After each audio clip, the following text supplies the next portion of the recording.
Hello, Veritas. Hey, what's going on, man? What's going on, dude? How you doing, man? I'm doing good. How we doing? Man, we're doing great, dude. We just got done blasting fucking 1,000 Ways to Die. Hell yeah. And fucking enjoying the hell out of it, man. Blasting loud, dude. Fucking, you guys are fucking crazy, man. We try. Hell yeah. Well, so tell us, man. Tell us, Suicide Puppets, dude. What's going on in your world, man? What are you guys up to right now? Man, we got a lot cooking for us right now. Like, we just recently signed up with Josh Balls. He's our new manager. He's formerly from Motionless in White. And then we're going to try and get, well, as far as I know, we're going to have Dan Mausch mix the new EP. We're going to record a new EP this year. Man, there's a whole bunch just going on. I know there's tours brewing in the works too, man. So it's going to be a pretty decent year for sure. What a great name, man. Fucking Josh Balls. Yeah, right? The poor guy gets it no matter what, you know what I mean? But what were his parents thinking, man? I don't know. But he's a cool dude, man. He's great to work with, you know, and it's also that, you know, it's good to work with him because we're also friends, so that helps out. Yeah, dude, yeah. Fuck yeah, man. Well, everything that we've heard so far fucking sounds amazing, man. Can you give us a little brief history on the band? Like, take us back, you know, how did you guys start, and how did this all come together? How did you get to this point? Sure. So the initial inception of the band, I believe, started in like 2005. But at that time, they were called Fine Art of Hate. And I guess one thing led to another. Excuse me. They had gotten booked to play like a hate rally or something. They're like, whoa, hey, just because of the band name. They're like, this is not what we're about. So there was like some lineup changes after that. And then they wanted to start fresh. And they did like it was like a random like band name generator type thing back in the day. I don't know. They may still have them out there for all I know. But like you know, let's just do metal band names. And it brought up a whole bunch of names. And Johnny and Twisty, the lead singer and bassist, saw Suicide Puppets. They liked it. So let's just change the name to Suicide Puppets and start fresh. Mm-hmm. So it was Johnny and Twisty. And then I came along. I auditioned to be the drummer. And then shortly thereafter, we got Steven Suicide. So like that was probably right around 2007 is when Suicide Puppets finally came to be who they are. And, you know, we've just been paving our way as best we can these last few years. And I'd say within the last 7 years or so, things have really been picking up steam for us. Like back in 21, we went on a tour with Soulfly, which was awesome. It was good to hang out with those guys. We made the connection with them, which was great. Plus, Dino was playing guitar for him on that tour, which made it even better because I'm a huge Fear Factory fan. So it was kind of cool to like hang out with Dino for a while. You know what I mean? So it's cool, man. So like we finally have doors opening up for us, which is great. You know what I mean? It's hard, man. Metal's one of them hard genres to try and break out in, especially here in the States. Oh yeah. Yeah, I know, man. Fucking, but you know, you guys are doing it, man. Like, I mean, you know, and that kudos for you for looking up a band name that's not already taken too. Like, that's such a band. I can't tell you how many times, dude. Fucking bands they'll come out, you know, and they'll have like the same name as like 15 other bands, and I'm like, motherfuckers, man, why didn't you shut up, man? Come on. Oh yeah, it's definitely a unique name for sure. Like you say it once and you'll never forget it. Like Suicide Puppets, what's that? You know what I mean? And they'll get mad you tagged the wrong one. They're like, what the fuck, man? Come on, dude. Like, what the fuck, man? You know? Yeah, exactly. Yeah. It's not my fault, dude. You'll hit it right every time with us.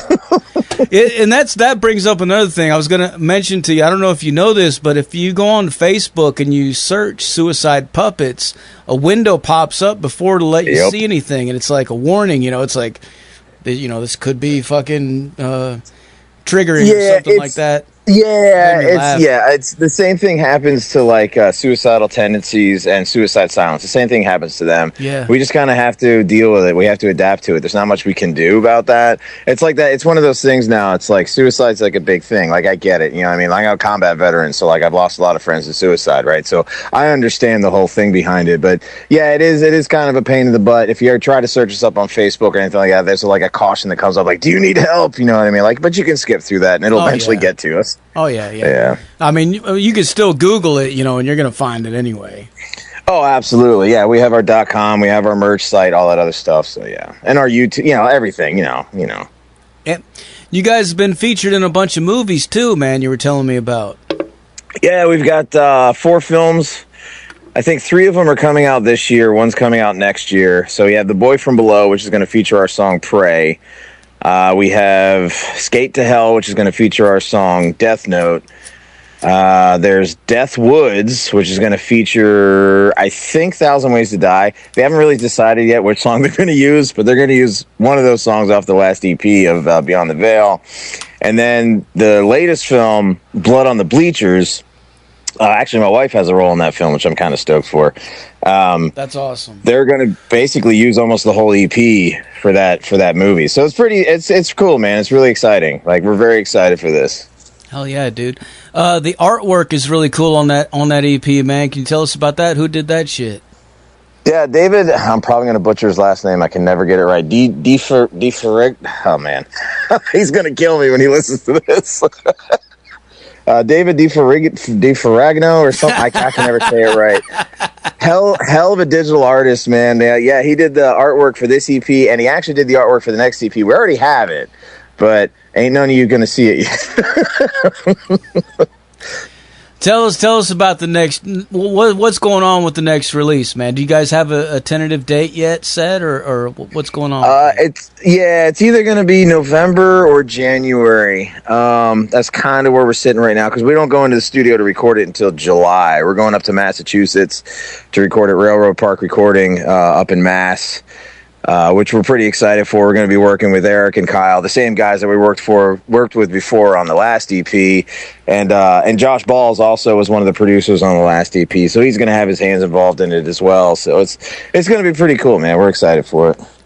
Very cool, man. Can you tell us a little bit about some of your influences? Like what kind of bands got you into playing? First of all, like when you were a kid, but then also what kind of bands influenced you as far as this project here? Oh man, there's like millions of them, but I mean, if I had to narrow it down, what really got me into metal, I mean, nothing for nothing, just growing up as a kid, and my sisters listened to him constantly when I was a kid, is like Metallica, right? So hell yeah. I started listening to Metallica, right? I mean, to me, for me, they're kind of like the Godfathers. I'm sure there's other bands, I get it, Slayer, to all this, but for me, Metallica was kind of like that's what like opened the door for me. And then like years down the road, I discovered Pantera, and that was it for me. Yeah. I never turned back ever listened to Pantera. So that's what really got me into metal. But for where we are now, like we're like industrial goth, right? So we do have industrial elements, but then we also have a lot of goth elements to our music. So, we went with that, because, we have influences from like Zombie and Rammstein and Wednesday 13, Fear Factory, Static X, Dope. We bring all those things together and kind of, it's got Cradle of Filth too, bands like that, and just kind of all throw it together. And that's how, that's the influences that we use for our music. Oh yeah, dude. That's funny that you mentioned Metallica and what you were saying, but dude, I'm going to tell you right now, man, don't fucking feel bad about that, because I have literally talked to thousands of bands on this show, and I can tell you right now, 99% of everybody mentions Metallica. When I ask them that question, it's always the same thing, like maybe we started off with some other shit before that, but when Metallica hit the fucking radar, it was like that just, I mean, they really did open the gates, man. Yeah, 100%. Yeah, absolutely, without question. I mean, they were playing stadiums before MTV even knew who they were, when MTV used to be MTV. See, I'm 46, and I didn't find out about Metallica until that video for One hit MTV. Oh, wow, yeah. Because I didn't have an older brother or anybody around me to show me that shit, so all I had was MTV or the radio, and if it wasn't on there, I didn't know about it, except for maybe reading about it in magazines and stuff like that. Yeah, exactly. Yeah, 100%. Without the internet, there was nothing to click, you couldn't hear it, so you just read about it. Right, yeah. But I remember. I don't think people realize how new the internet still is. You know what I mean? Yeah, that's a fucking game changer, man. But I mean, absolutely, back in those days, yeah. I remember sliding down the street on my skateboard, and there was these couple of teenagers that were standing at the end of the road. They're smoking cigarettes, and they're wearing Metallica shirts. And I didn't even know how to say it right at the time. I saw their shirts, and I was like, "Oh, you guys listen to Metallica?" And they just started busting out laughing. They're like, "What the fuck?" You know, though, that's fair though, because you've never heard it before. Like that, right. That's a fair thing to say. Yeah, I didn't know. But yeah, I mean, dude, when they came out, that opened the gates, man. I remember checking that out, and then that just was like, okay, well, now I need to find out what Slayer is all about, and then oh fuck yeah, hell yeah, Pantera, bro. And then fucking death metal came, you know, Sepultura and fucking Deicide, oh hell yeah, crazy shit, and then. But I also got into a lot of the fucking stuff in the late '90s and the 2000s, you know, with all the new metal and shit like that, you know. Oh yeah. And I was thinking when I was listening to your music, actually, it kind of reminds me a little bit of American Head Charge. I don't know if you remember those guys. Oh yeah, no, yeah, we've gotten that before, sure. I saw them at Ozfest. I was posting a flyer the other day for a Throwback Thursday, man, from an old Ozfest that we went to, and they were there.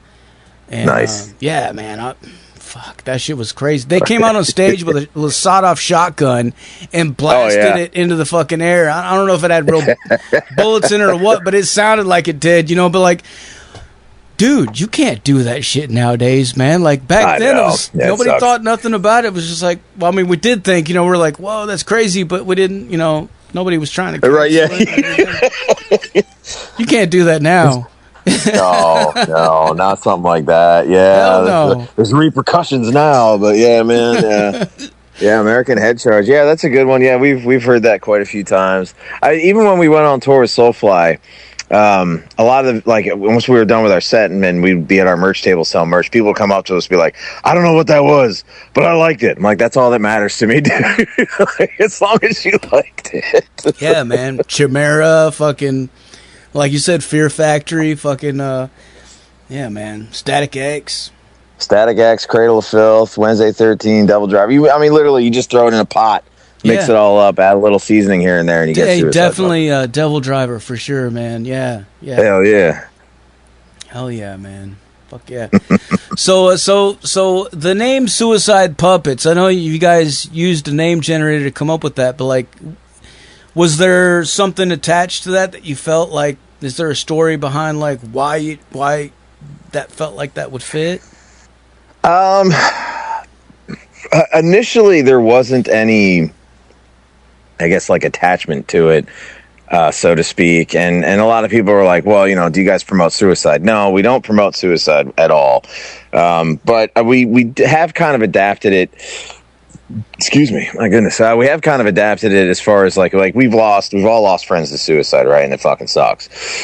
And we're just puppets in this game of life. So we kind of like adapted it into that kind of a situation, which is why we had the face paint on, right? Because a lot of people see our face paint, they automatically think black metal, right? But we're trying to break that norm where it's like, just because you wear face paint and let me rephrase, just because we wear corpse paint on our face doesn't necessarily mean we're black metal, right? So our whole stage presence is about horror. Everything is horror, murder, and death, which is why we're super excited for the movies, because they're all horror films. So it's right up our alley, and that's how everything's kind of like come full circle, if you will, with the Suicide Puppets brand. Fuck yeah, man! Well, speaking of horror, what's your top 3 favorite horror movies of all time, man? Oh, dude, we're gonna go with the classics. Like you never go wrong with Halloween, Friday the 13th, and Nightmare on Elm Street. You can never go wrong with those 3 at all. Yeah, dude. Yeah. I remember being a kid and going to stay with my grandparents, and there was a little video store down the road, and we'd go down there, and they had like the deal where you could, like, I don't know, it was like $5 and you could rent like 15 fucking videos. And I would go in there and just go insane. I would just grab every fucking horror movie that I could, and Nightmare on Elm Street was always in there, man. You know, one of them. Hell yeah. Those were great, man. Absolutely, man. Yeah, there's been a lot of iterations since then too. Like, and they're still great. Like, I love all of them. All the films that are coming out they're great. And like, especially like horror movies that use practical effects still, they have a special place in my heart. You know, because a lot of these films nowadays use CGI, but there's still a bunch of filmmakers that like to do the practical effects, which I like. You know, that's to me that's the art behind it. Hell yeah, dude. Where it actually looks like they're slitting their throat. You know what I mean? Like, yeah. Hell yeah, man. Hell yeah. I saw that they're making a fucking series of Friday the 13th. It's supposed to be coming out at some point soon, man. I'm anxious about that, man. I really hope that it's going to be good, man. Oh, I did not know that. What it's provider, I guess, is that going to be on? I think Netflix or something like that. Yeah, it's going to be. It's called, I think, Camp Crystal Lake or something. It's supposed to be like a prequel and show like what Jason's life was like as a kid and how he got to that point. And how it all happened. I did hear about that. Yeah. I forgot about that. Yeah, dude, that's going to be dope. I'm pretty sure. Oh, well, I also like the campy stuff too, right? So, like. Army of Darkness, Evil Dead, totally, yeah. Absolutely. Well, I mean, and speaking of campy, I guess the new Beetlejuice is coming out. I'm excited for that too. Hell yeah, man. Well, they got the original people in it too, that's absolutely, yeah, that's great. Sometimes when they do remakes or stuff like that, you never know. But this isn't a remake; it's actually a sequel, so it's just a continuation, right. And they have the same of the people. Story, yeah. So that's really cool. Yeah, I saw the trailer for it. Looked really good, man. Yeah, hell yeah, man! I'm stoked for it. It looks pretty good. Fuck yeah, man! So tell us what's coming up next for you guys. What do you guys have planned, man? Like I said, as of right now, like we're taking it a little slow right now, because we're going to the studio the beginning of July. Because I'm going on vacation here soon. I'm going to Italy. So basically, when I come back from Italy, we're going to go record the new EP.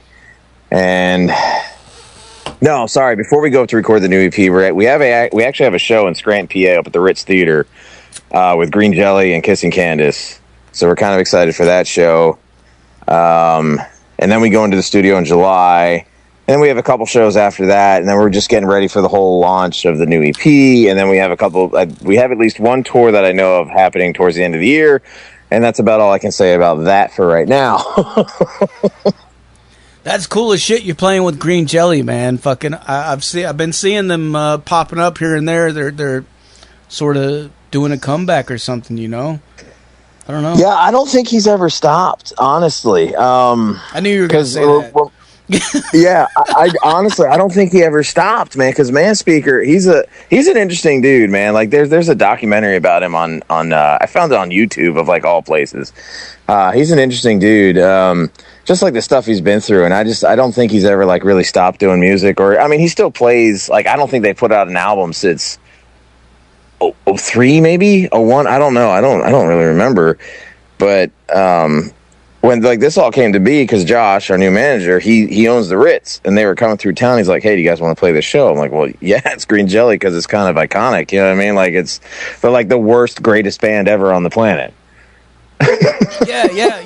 I kind of laughed when I first saw it because I was like, "What the fuck?" I needed to dig in a little bit more and find out a little bit more about them, because I'll be honest, I didn't know that I don't really know anything else besides that fucking song. The Three Little Pigs, Little Pig, Little Pig. Yeah, dude. I mean, they played that on Headbangers Ball every fucking time. I remember. Man. And that was badass. I loved it, but I didn't really.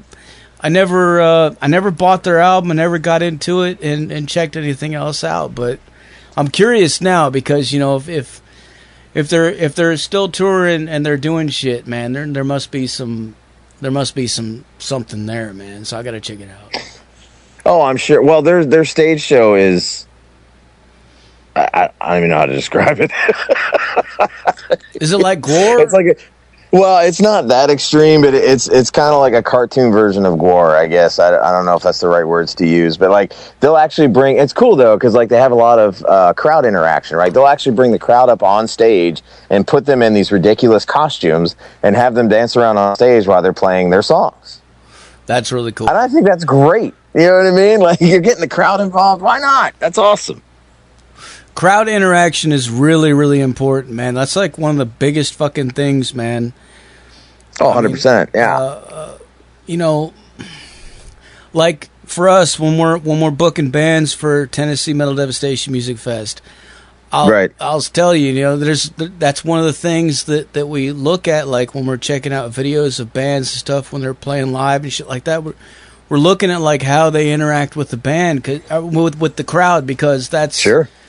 You know, whenever we do have the festival and there's bands that do shit like that where they get off the stage or they get into the crowd or they bring the crowd up there on the stage, you know, whatever they do, if it's interacting with the crowd, man, that's what does it right there. You know, if you know, it's just it takes it to a whole new level, man, and people remember that shit. You know, the kids that go to those kind of shows, they remember that shit. Oh, man. absolutely. That changes their life forever, man. You know, like they'll be talking about that shit when they're fucking old. You know, this one time. Oh, 100%, man. You know, dude, that's no lie, man. I make it a point after every show, especially if there's a younger kid in the crowd, I make it a point to hand him my drumsticks, or him or her. Hell yeah. You know what I mean? Go say hi to them or something like that, because they're like, oh my God. You know what I mean? It's like, just to your point, they will remember that for the rest of their lives. They will, dude. I remember when I was like 15 or 16 years old, I went to this small club in Phoenix, Arizona. I was going to see Overkill, but they canceled the show, and when I got there, the guy at the gate said they canceled, but Malevolent Creation is in there gonna play tonight instead. And I was like, fuck it, man, I'll go in. I already knew who they were, and I went in and fucking was headbanging and checking out the bands. And then when they came on stage, I was right in front of the stage. It was just a small little dive bar club, you know. You could put one leg up on the stage and headbang with the band. Oh yeah. The singer fucking was screaming something, and he handed the mic to me, you know, just pointed it right at my face and let me fucking growl into the thing. And hell yeah. I've remembered that my whole life, man. I've told that story to a million people, and yeah, it's just that's one of those things, you know. So, oh hell yeah, absolutely, bro. It's definitely important, man. Oh yeah, without question. Speaking of live shows, can you tell us what's a live show of you guys like, man, for people out there who've never seen you guys live? It varies. It's like watching a horror film on stage. We're not as bad as Guar, but we do have our antics. Like we have a half dummy. It's missing its head. That has a machete through its chest. Just a little preview, if you will, stuff like that. You know, we don't want to make it boring, right? Because you hate when you go to a show and you watch a band, especially like a local show, right? And you're trying to check out the local talent, and they just kind of stand up there and stare at their shoes or kind of whatever. You know what I mean? Like, that's kind of annoying. So it's like you want to have fun with it, especially with who we are as a band, right? We represent pretty much everything that is horror, so we try to bring that out on stage as best as we can. That's why we have the characters, you know, we're dressed up, we have our stage gear and all the makeup that we put on. You know, it's a whole presentation, as it should be. Hell yeah, man. Hell yeah. Well, let me ask you, as a drummer in the band, if let's say if budget wasn't an issue and you guys could do anything you wanted, what would you do as a drummer back there? Like, do you ever think about doing like crazy shit like Tommy Lee, for instance, you know, with the fucking flipping around drum sets and shit like that? Like, I don't know. Do you guys ever think about stuff like that? We do. I mean, but trying to come up with original ideas is not hard, but it's harder than normal because it's like, well, somebody else has done that. Somebody else has done that. Somebody else has done that. So, but like we're always constantly thinking of what we can do. You know, just like you said, like with Tommy Lee, what did he do? He drummed. I think he was the first one to drum upside down, right, in that cage or whatever it was, like it's spinning or something like that. And I saw it. Yeah, I mean, like that's. Oh yeah, dude. Like something like that's always in the back of your mind. But trying to figure out what you could do that somebody else hasn't done yet. That's the question. Or take something that somebody else has done and take it to a whole nother extreme. Yo, sure. Yeah, that's also another avenue to go, absolutely. Fuck yeah. Well, for all the gearheads out there, can I ask you, what kind of sounds, what kind of stuff did you guys use in the studio to get these sounds? I know you're behind the drum kit, so I don't know if you know, like, it doesn't matter to you what the guitars are, what they're doing, right? I was like, I think you're asking the wrong dude on that question, man. I think if memory serves correct, everybody went through now. Don't shoot me if I say this wrong, because I'm a drummer. I think it's an EV 5150. Does that sound right? Yeah, 5150. Yeah, I know. I'm a guitar player. I think that's the head that everybody went through, but everybody used their own pedals, right? So all of our guitar players have, what are those things? It's a German company. It's a Kemper. Goodness gracious. All of our guitar players use Kempers. Right, so they'll use that, and then their pedal is the Kemper, and then the head is they went through the EV5150. As far as bass players go, our bass player, I have no idea what he used. He did mention something last weekend about it, and he was thinking about getting one, but I don't remember what it was. It doesn't matter, right? Yeah. Pretty much. It's like, can I hit it? No. Well, then that sucks. No, I'm just kidding. Well, tell us about the drums, dude. What kind of drums are you playing, man? What kind of skins, cymbals, all that shit? Yeah, I SJC. So I am an SJC artist. I have 2 kits by them now. One was custom ordered. One is completely custom. The one I have now that I use out for tour, it's all white with skulls and blood dripping off of it. It's really cool. I was so excited about that build. So it's a crossover kit. So I have one mounted tom, 2 floor toms, 22 by 18 kick. I have a 14-inch snare, and then for crash cymbals, I use Soul Tone. It's their Extreme series, so it's got a little bit of trash to it, but it's not like crazy trash sounding. Yeah, that's basically it. And then for my heads, I use all Evans heads. I love Evans. To my opinion, I think they have the greatest sound, but that's just me. Oh, yeah. Like, it's just simple, though, man. Drum kits are fucking expensive, dude. Like, what the fuck, man? All that shit, man. Like, everything, when you add it all up, dude, like, it's insane, man. Fucking... Oh, yeah, I try not to think about it. Dude, you guys... My wife always reminds me, she's like, you had to choose the most expensive instrument? I was like, well, maybe. I mean, guitars and heads can get pretty pricey, too. Don't get me wrong. But they can, but you can easily go the cheaper route with guitars and bass and stuff, kind of get by with it, man. But when it comes to the drums, there's no escape, man. It's like... No, there isn't, unfortunately. No, there's triple zeros on everything, man. Like, fuck. How about it? Yeah. That is a true story, man. But that's all right, though, man, because, like, it's something I love to do, and hey, it's we're making headway with it, so why not? You know what I mean? It's worth the expense. I especially for me, like, anybody out there who's an aspiring drummer, if you're looking for a brand or anything, not just because I'm endorsed by them, but I love SJC drums. They are fantastic. I've loved them since the beginning. Oh, yeah, dude. Speaking of drummers, who's your favorite drummer, dude? Believe it or not, I'm going to throw out a name there that some people may or may not know. My favorite drummer of all time is Buddy Rich. I don't know if you know who that is or not. Yeah. From the big band jazz era. Oh, yeah. Oh, yeah. That guy was insane. As far as I know, in the research that I've done, he's the first drummer to do a one-handed drum roll, and that's crazy. He was probably on cocaine, but that's fine. Yeah, it was... Before the guy from Def Leppard. Oh yeah, whoa, yeah. he went there, yeah, dude.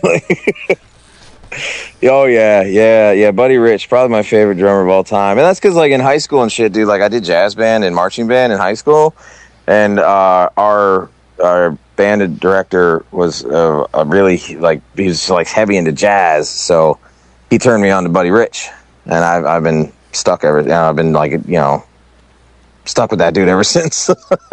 That's cool, man. Yeah. I got my kids in fucking band at school, dude. That's a nice. It's an important thing, man. Like it may not be metal, but it will definitely help. I think in the long run, You know what though, dude? Like that's like what's the word I'm looking for? Like a misconception, I guess, like about band kids. Like, yeah, some of us are weird. So what? Who cares? So like most of us musicians are weird anyway, and that's what makes us great because we find that outlet that we enjoy, right? Music, and especially with the arts in general, whether it be drawing or theater, music, whatever. Like they need to keep that shit in school, honestly, because they take away as much creativity as they fucking can from you. Yeah. But then at least you have the arts where you can still be creative.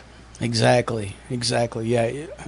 I think that's probably the most important fucking thing that they can get out of it, man. Because everything else, especially nowadays, you could pretty much homeschool everything else and just learn it, from a textbook or online or whatever. But that right there is definitely an important thing, and it's cool, man. We went to a show a couple weeks ago, and one of my kids was up there, and they were doing.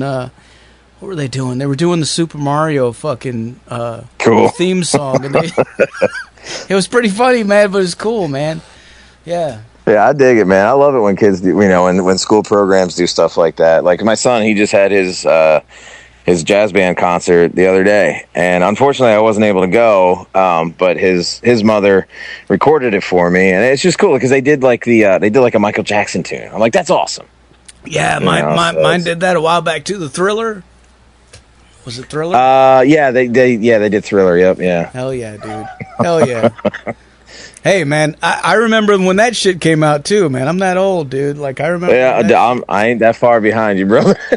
that was actually, that was probably one of my influences, to be honest with you. I remember when I was a kid and watching that video and just being blown away. Like, what the fuck? Oh hell yeah, dude. Yeah, that music video for its time was just incredible. It literally was like a horror movie music video. It was. I think it's the first of its kind. Yeah. Oh yeah, yeah. When he turned into the fucking wolf and shit, man. Fuck. Yep. That shit was scary as fuck. I know, right? Kid, man. Like, and this is a pop artist. Damn. Yeah.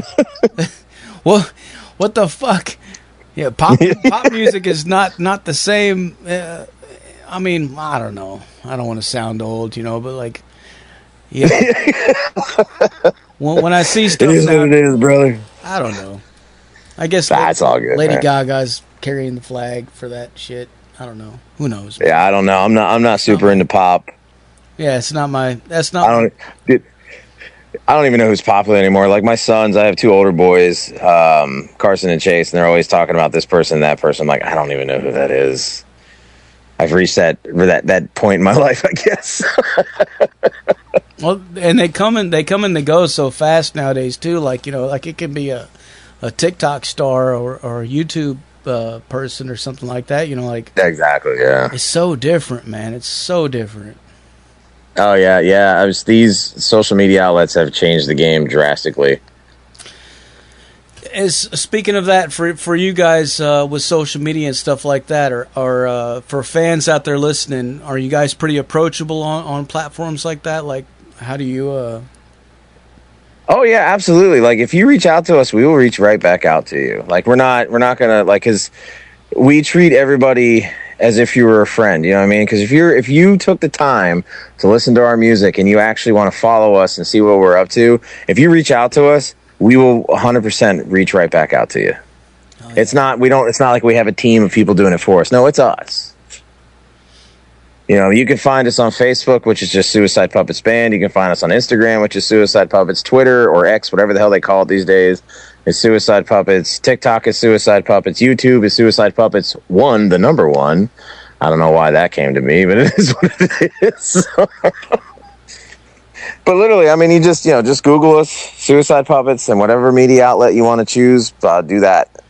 Follow us, friend us, whatever. If you want to say hi, we'll say hi right back to you. Fuck yeah, dude. All right, well, I'm about out of questions for you. Is there anything else you want to let the people know? Yeah, just get ready for our new EP coming out at the end of the year. And then look out for our tour announcement that should be coming out in the next few months. Fuck yeah, dude. All right. Well, before I let you go, can I get you to make us a station tag real quick? Hell yeah. This is Veritas Suicide, the drummer from Suicide Puppets, and you're listening to Metal Devastation Radio. I didn't even have to prompt you. Fuck yeah, dude. I've done this once or twice. Badass, man. Hey, you already know, dude. That's what I'm talking about, man. That's awesome. Hell yeah. Thank you, man. Thank you a lot for taking the time to talk to us. I really appreciate it. And thank you, man. Appreciate you reaching out. Hey, what I'm going to do now is I'm going to blast some more suicide puppets for these motherfuckers so they can go crazy. All right? Hell yeah. Absolutely. Fuck yeah. Appreciate you, brother. All right, man. We'll talk to you later. I will see you. Cheers. Hey, bye. There you have it, folks. Suicide Puppets live on the Zach Moonshine Show with Metal Devastation motherfucking radio. Like I said earlier, put your speakers in your fucking windows. Put them in your front lawns. Put them in your neighbor's driveway. Do whatever the fuck you gotta do, man. If you don't see U-Haul trucks everywhere, what the fuck are you doing, man? Just crank it up, dude. Don't be afraid. Don't be scared. Trust me, it's gonna be all right, man. All you gotta do is reach out, grab the volume knob, turn it to the right as far as it'll go. That's all you gotta do. And then when you're done with that, let the magic happen.